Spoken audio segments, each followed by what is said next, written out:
Hey, what's up, everyone, and welcome to the very first episode of We Need to Talk. I am Malynda, and I'm joined by my co-host, Karmel. Hey, how we doing?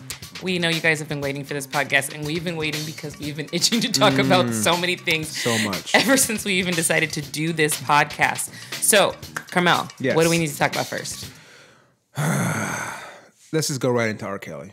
Okay. Let's just get into it. Right, just the elephant in the room. Let's just talk about it. Yeah. So, as you all know, R.Kelly was arrested, I think, a couple of weeks ago, with 4 counts of abuse and endangerment. Correct? Were there any? I don't think there were any charges against minors, though. It was just just endangerment and abuse and what do you call it? Holding something against their will. Is that right? Yeah, kidnapping. I don't think he got a kidnapping charge, but he probably should have. So he made bail, which by one of his enablers, I'm going to say, and then we all witnessed what a friend of mine called very bad theater, with his interview with Gayle King. I have so many feelings about this R. Kelly situation. I mean, I had written him off years ago. Yeah, we all knew it was him in the tape. I don't know how he beat that case. I don't know who was on that jury, but when your Soul Train award is on the shelf behind you, peeing on a 14-year-old girl, I think that we all knew that it was you. right? So I'm kind of waiting for this to see how this goes because I really think his butt needs to be in jail or he's never gonna learn. I don't know why. What's funny to me is to even come on TV and declare your innocence and all that, and to use the fact that he beat the case. Like he kept saying, I beat that case. But he never said he didn't do it. Exactly. Which I thought was so funny. Like this, you're literally giving us more ammunition. Like you're not saying you didn't do anything wrong. You're saying you beat the case. And now he's like, y'all can't try me again. That's double jeopardy. No one's talking about court cases here. We're talking about you actually doing something. 'Cause, of course, celebrities get off all the time. It happens. It's part of our system. It's a bad part of our system. But now you're coming on TV to try and make yourself, clean up your image, fight these charges you're getting now, and you're saying I beat the case like 1,000 times.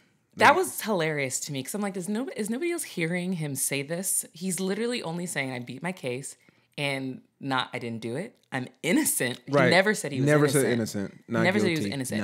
Nothing. So part of me also, I feel bad for him because we know that he, if you watch the Lifetime series Surviving R. Kelly, we know that he had suffered from being molested as a child as well. Yeah. And there was an interesting statistic, in fact, that Gayle King stated during the interview is that almost all molesters have been molested in their past, but not all children that have been molested become molesters themselves. Yeah.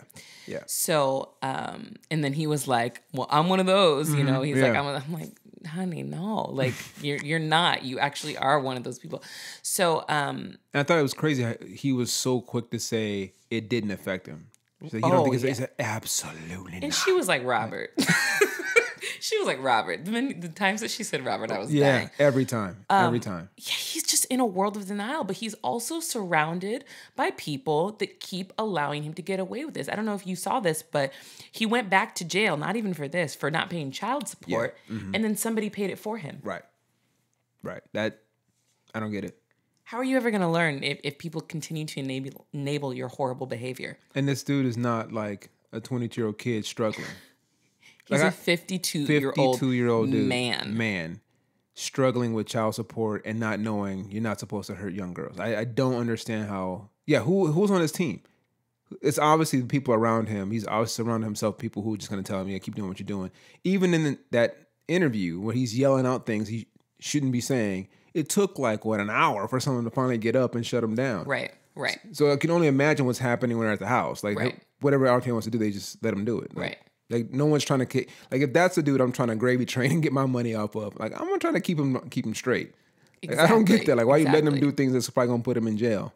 It's just I always wonder like what the deals are that are being made with these people. Like why is it worth it to them to stick around? Like he probably doesn't have that much money left because of all of these lawsuits he's had. So he can't be paying you that much to stay around. No. I know money talks. I get it. I get it how that works. And people are like, I need to feed my kids. I need to do this. So I'm not worrying about what somebody else is saying. But he cannot possibly be giving you anything that is worth sticking around that environment. maybe it's just a fun time being on R. Kelly. I don't know. I can't. Yeah, I can't imagine he's got that much money to be paying everyone on his team. But maybe it's just fun being at the house. I don't know. Maybe these dudes are into the same thing he's into, or the house seems like a jail cell from like what people have described. Yeah, it's gotta be. And even, did you see the building in Chicago that apparently they're all living in? It's just like a brick wall and has like bars on the windows and everything. It's just a weird environment. It's where his studio is too. And yeah, I just don't get it. It can't possibly be that great. Why? And like he keeps saying these girls are at the house and they can't see their families. I'm like, that's a red flag. Like an adult, like he's like, yeah, we're dating. You know, I'm seeing them. I'm like, but they're not seeing anybody. So right. That's not a problem. Right. Like how come they can't go home? Like right. He says they can, but you know they can't. And they think they're in love with them. And then that's what actually broke my heart was seeing the interviews with those two girls. Because they're like, we're not brainwashed. We don't think this. Da, da, da, da. I was just like, yes, you are. Yeah. And you're in a world of pain. And it, I don't know how this is going to end, if it ever will, because it's been going on for 20 years at this point. So I'm hoping finally that some justice will be served in regards to R. Kelly. So let me hit on another weird angle at this. Is there any responsibility on the parents? Because there's a lot of talk that, and I've heard this before with other artists and just in general, where parents will kind of allow a celebrity access to their child, for use of better language, to help bolster their career. I mean, like, here's my kid, do what you want with them, but help them make it. Like, is that something that's happening? Because I don't think people are talking about that, but it kind of feel like he kind of alludes to it a couple times. So I'm like, I know as a kid, I mean, as a parent of a child who wants to be in entertainment, I wouldn't mind mentioning them to someone or introducing them. But if they're like coming on to them, that's a red flag. Right. Okay, I'm cool. We'll find another way. Right. But like, you know, R. Kelly's into that. And you're coming into the show, you come to the concert, you're coming backstage, and he shows interest in your child, and all of a sudden your child's missing. That kind of seems like, okay, what was the parent doing? The parent had to take the kid backstage to the parent had to bring the kid there. So like, but no one's saying anything to these parents. Is that something we should be looking into? I absolutely think so. Here's my thing. Anything pre the P-tape, I can understand. Yes. Anything after the P-tape, I'm going to call it the P-tape. How could you bring your child to even interact with somebody like that, to have him mentor? Like, I don't get what your thought process would be as a parent after that case happened. When you say that you know that the justice system doesn't work for all people, but it caters to celebrities sometimes, why would you think that he's innocent just because the court system said so?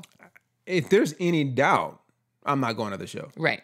Absolutely. Remotely, the possibility, someone just bringing up your name, there's something tangential to you doing this, whether it wasn't you or not. That's enough for me. Right. That's enough. Right. I'm not buying a ticket. I'm not buying your music. I'm not coming to the show, let alone take the kids backstage. Right. I don't get it. I do think that there's some fault on the parents, and I do feel bad for them, because I do think that you get blinded by your desire for wanting your child to succeed. You get blinded by your child's hunger for wanting to, make it in this industry. Being someone that works in the industry and being a recording artist, I get it. You see somebody, you think, oh, that's kind of what I want to do. Maybe they wanted to be in R&B music, or maybe they wanted to be the hook girl on a song for him or something. I don't know. But if you had an opportunity to meet somebody that you looked up to because they're talented, of course you're going to want to take that opportunity. But you have to look at all of the variables, and especially, like I say, after the P-tape, I don't know why you would even think that that's an option. There are so many other people that are just as talented, just as successful, that probably could help you pave the starting path for a career. But if you've been in that house for 4 years, we ain't heard a record from one of those girls, not a hook, not a single, nothing. So if you went there to start your music career, and in the last 4 years that you've been held captive by R. Kelly, he's clearly not going to help you with your music career. So I don't understand what they're doing.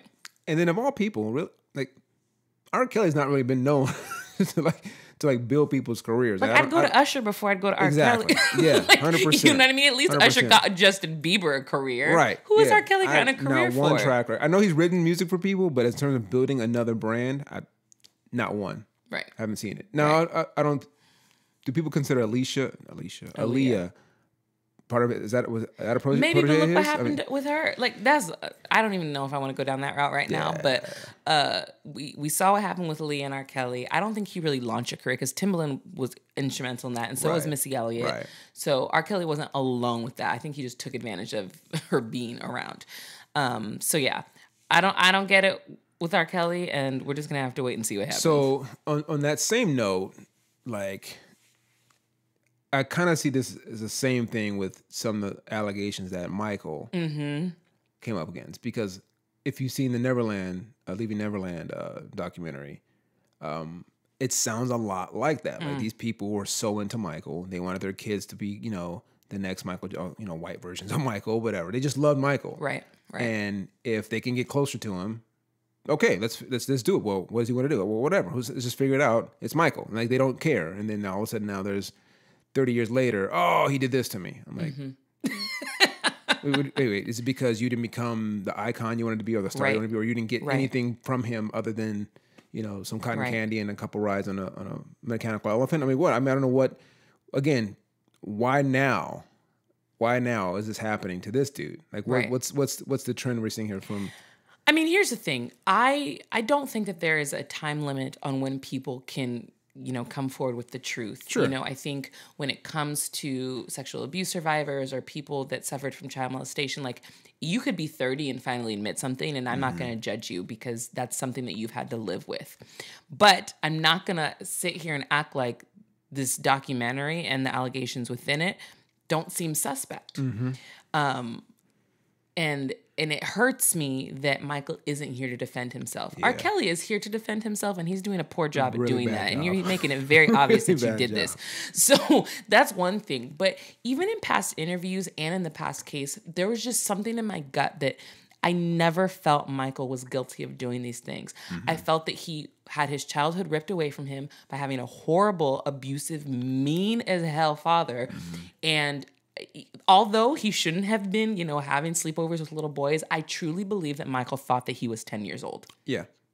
I truly do. I agree with that. And he's definitely one of the most, oddest characters in history. So, I mean, it's not unlike him to be doing something like that. Like you mentioned his childhood. No one grew up like Michael. Right. No one. Right. So to have this, like, suppressed childhood, now you have unlimited resources to live it out, and you've all these kids who want to live it out with you. Yeah, he's acting like he's 10, and yet it looks weird from a 40-year-old man to be doing that. Yeah. But if we go back to the facts in the case, and I don't want to pull up his case, him beating his case like R.Kelly's, but he had 10 years of FBI files, and none of it showed anything. Right. Nothing. Right. But now we have this documentary, and everyone's like, oh, rip his stuff off the shelves and pull his music off the airwaves. I'm like, wait a minute. This guy went through every single thing, every single possible case. No one had anything. And now one video comes out, one documentary. And again, we were like crucifying him again. Right. With one of the people that are making these allegations, Wade Robeson, is a known liar.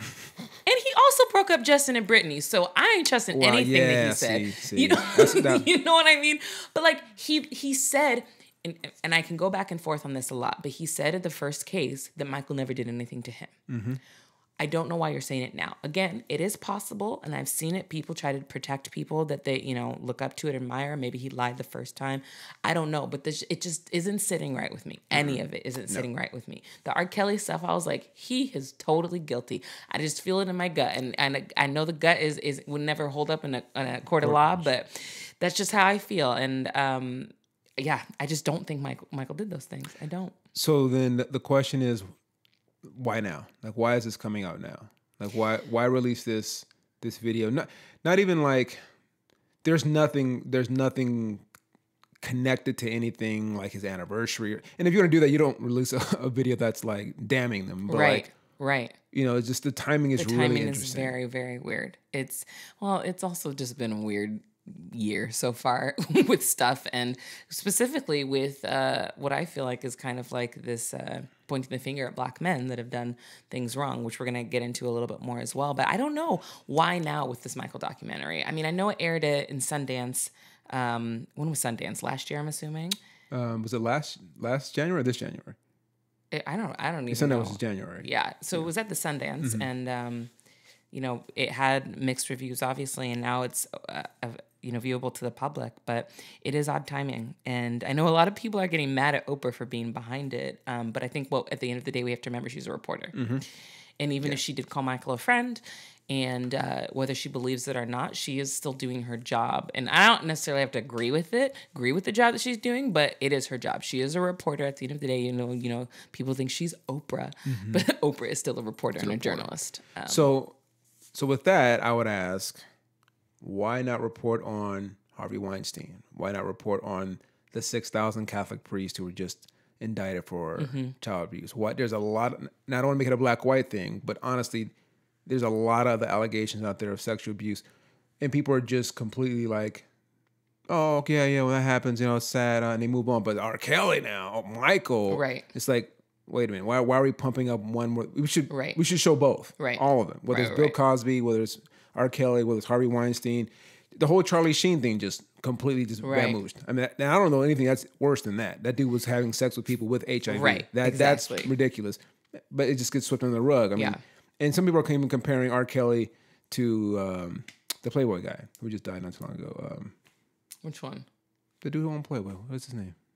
Oh, wait, the Playboy guy, Hugh Hefner? Hugh Hefner. Yeah, because he tons of alleged, you know, allegations with young girls. I'm sure. Yeah, nothing. So I mean, and his whole house was based on having sex with people. So I'm like, but that's okay because it's Playboy. But then like, we're not bringing up any of those stories. Like, where's the reports on those? So that's what I think it's because people have this expectation, like, oh, it's Playboy. You know what I mean? Yeah, which unfortunately that is just sad. how. Right.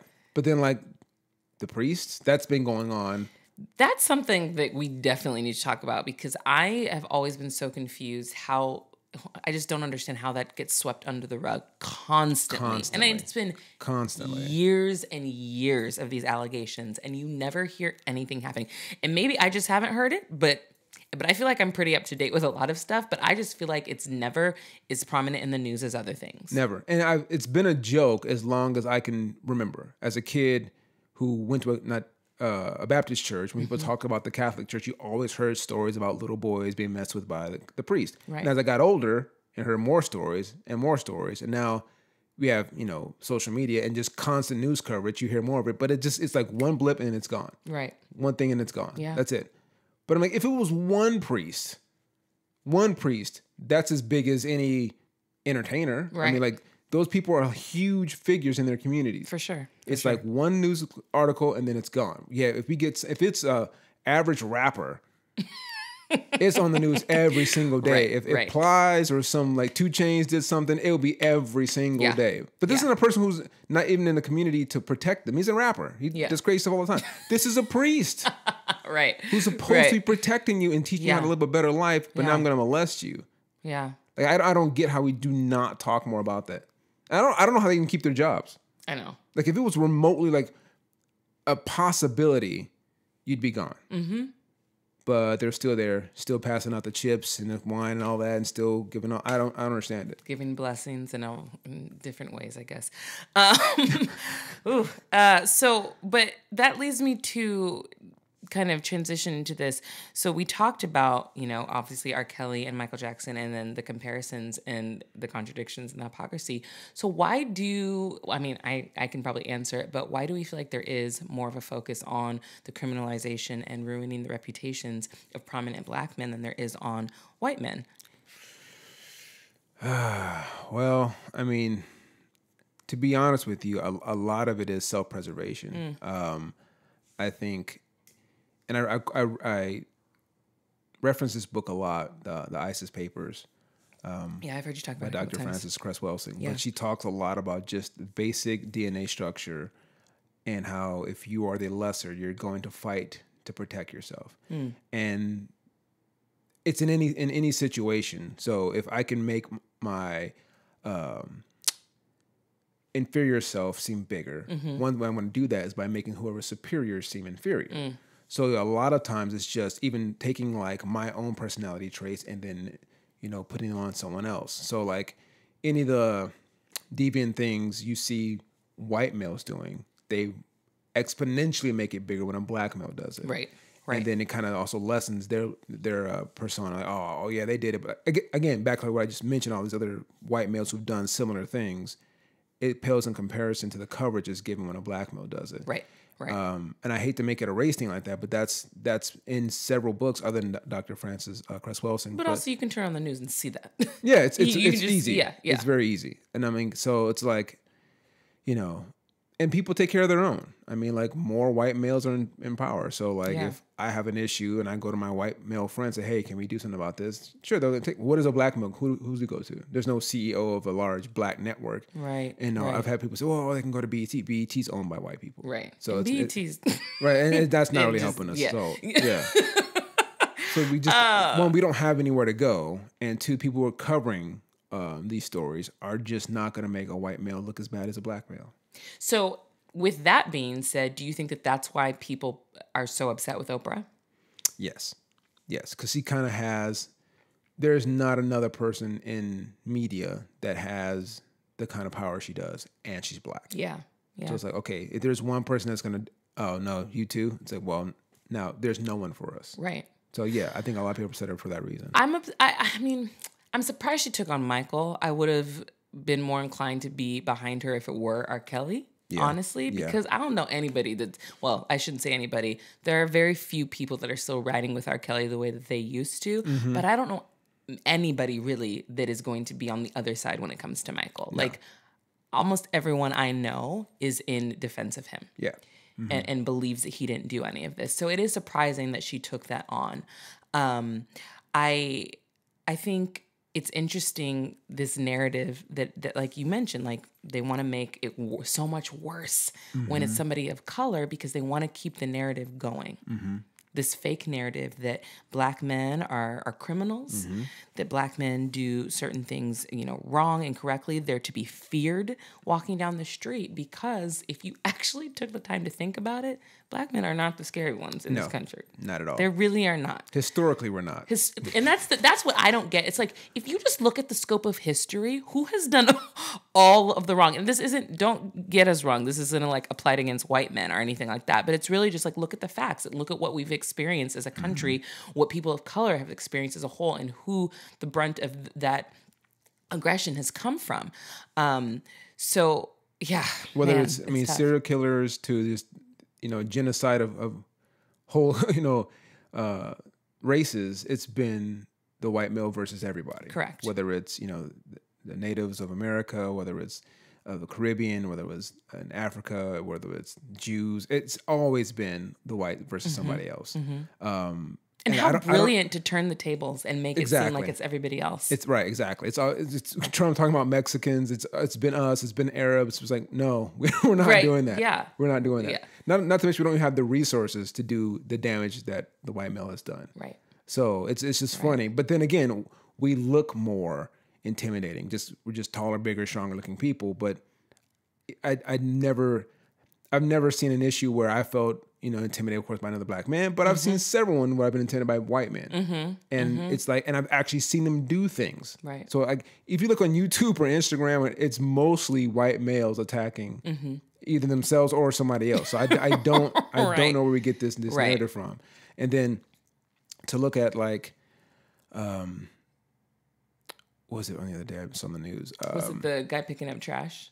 No, I'm sorry. No, it was Debbie Dads. Okay. So like, R. Kelly, they bring up him like not paying his child support. So then it's a running narrative that black men are not in their homes. They have more single families. The CDC reported that of all ethnic races, the black man actually statistically more in the home and more involved with the kids. Really? Huh. And that's from the CDC. So it's like, I'm like, okay, so who's going to debate that? Right. But it's just funny. That narrative's always black man's at the house. He's got a bunch of baby mamas. He's not doing his thing with his kids. And then then R. Kelly comes out, I want to be with my kids, and they're not paying child support. It just, again, it runs that narrative even stronger when that's not actually what's happening. Yeah. Wow, I didn't know that. I didn't know about that. that report. That's interesting. But what I was bringing up that I thought maybe you were going to talk about the perception that people have of black men. Obviously, we see it with cops that have this fake fear, and that's why so many black men are being shot and killed. But there was a recent one this last week where this young man, he was literally just picking up trash in his front yard, and there were 4 cops there, and one of them had a gun on him, and he was like, "What are you doing here?" Blah blah blah. And the guy was yelling loud. He was like, "This is my home. I am here. I am picking up trash. You are pointing a gun at me for picking up trash." Wow. And I was so proud of him because he did not back down. He was like, "No, you are not going to shoot me today. I'm picking up trash." And you are not shooting me. You are not shooting me today. Oh but God. It's so interesting to me because it's like, where is this false fear coming from that you see? First of all, you are deeming him to not be a part of that community for whatever reason. You're prejudging him by the way that he looks, thinking, "Oh, he doesn't belong here." So you don't know anything about where he works, what he does, how much he makes, or if he owns that home. Why are you assuming he doesn't? Right. And 2, he's picking up trash.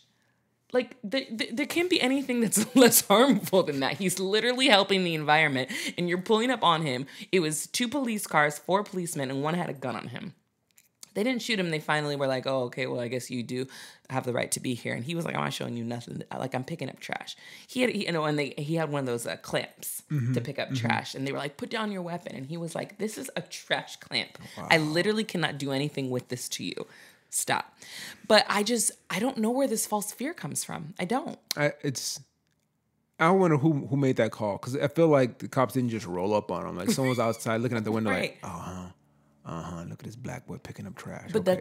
that's like, how it all starts. That's how it all starts. Like, and you're gonna call the cops on that? Like, I don't get. Again, it's what we see on the news, on TV, and what people are like pumped to think. Like, it's a lot of propaganda, and that it's false. Like, it's a false fear against us.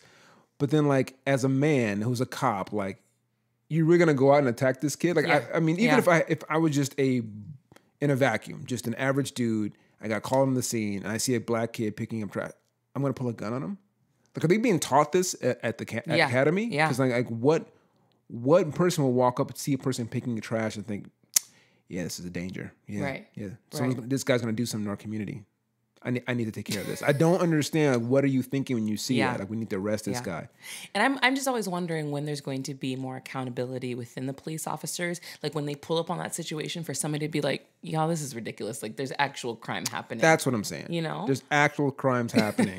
This kid's picking up some cans. I think we should go take care of this robbery happening down the street. Right. Like, but then that also brings up the other notion is that I don't know that it's going to change because the system is not designed for us. And I've heard someone say, our judicial system is broken and our law enforcement is broken. And it's not really broken because it wasn't designed for us from the beginning. So, like, I don't expect anything to change. The only thing I can see is us doing more for us. Like, we have to be better. 2, we can't, like, allow ourselves to think we're on equal footing. We're not. I don't have any of the same privileges that a white male has to walk down the street and pick up trash. So honestly, I have to be smarter than that. And it's stupid, but I just can't do it that way. And 3, you just can't put ourselves in those situations. Like, if you're driving down the street, you don't have, your license, and, don't take any chances like that. You just can't because we don't have those opportunities. We don't get second chances. These people are getting shot left and right. I just think we need to be smart about that and just keep ourselves at a higher level. Like, and just not be like, so like, I hate to say like American, because we have this feeling like we can just, I pay my taxes. It doesn't matter. Yeah. It does not matter. Yeah. For me, I pay taxes. So technically the cop is an employee of mine. They don't see it that way. At all. So I can't act that way. Right. And how, as I'm listening to you say all of that, it's so disappointing to know that you just can't operate like a regular human. Yeah. Like, you have to take extra precaution with things that you do simply because you can't help how you were born. Yeah. With the color of your skin. And people don't realize that, like, everybody's like, "Oh, no, we're all equal. It's like, it's okay to admit that we're not. It's okay to admit that we're not. It's what you do after you admit that that can make the difference in your own life and people that call themselves an allies. If you can admit, okay, Black people aren't treated equally. What can I do to try to fix this or help this? And yeah, I don't know if it'll ever change, but if we are willing to admit that it is the case, that's a start. It's a start. Did you see the video of the kid? I think it was in Oakland. Some kid got shot. Stephen Clark, I think. Stephen Clark, Stephen yeah. Clark. Yeah. And so they went to a community meeting, and this black kid got on top of a bench and was, he had, speaking of allies, I think an Asian lady and a white guy standing around him. And as the cops approached, they would just get in between them. And what's really weird is the cops did nothing to the Asian lady or the white kid. They just tried to get at the black kid. Of course. So it's as clear as day. You can see they're only wanting to stop him. Because there's an implicit bias there. Right. Absolutely. I mean, the white kid and the Asian are both standing on the table, and they're not doing anything to him. They're just trying to get to the black kid. And I'm like, if that's not as a clear as indictment on what's going on, I don't know what is. Yeah. Yeah. And speaking of Stephen Clark, I mean, that whole situation, I didn't even post about it because I'm so numb to those, what is the word I'm looking for when they get to those agreements in court, to them not being convicted. I'm so numb to it. And I wasn't surprised, and everybody was angry and sad. And it's like, I can't even waste anger on it anymore because I already knew. You know that if a cop shoots an unarmed black man, they are not going to jail. Yeah. It's just not I don't know why we're getting why we're getting surprised. It's never can't think of one case where that has happened. Oh, if it did, then I'd be surprised. Right. Then hey, this is crazy. Right. Like, okay, we got one. But no, that's always the case. So I'm like, and again, I don't give it energy because it's not helping. It's not bringing us closer to the solution. Right. So what's the point? Why are we getting angry and getting mad just someone else can go out and get shot again? Which I don't know what the solution is. Because it goes back to all of that implicit bias and this false fear that people have. So one day, hopefully, but I don't know when that day's going to be.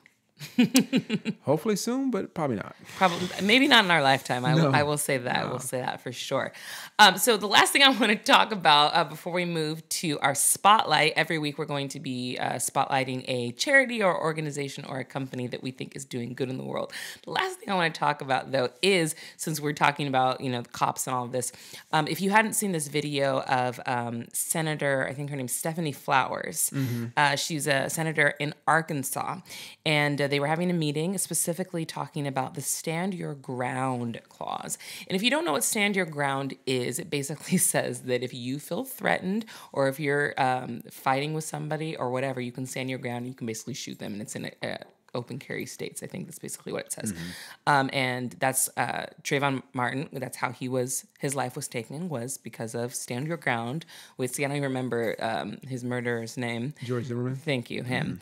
He claimed stand your ground, and that's how he got off. So I think, as she was saying in this video, that whole clause is ridiculous.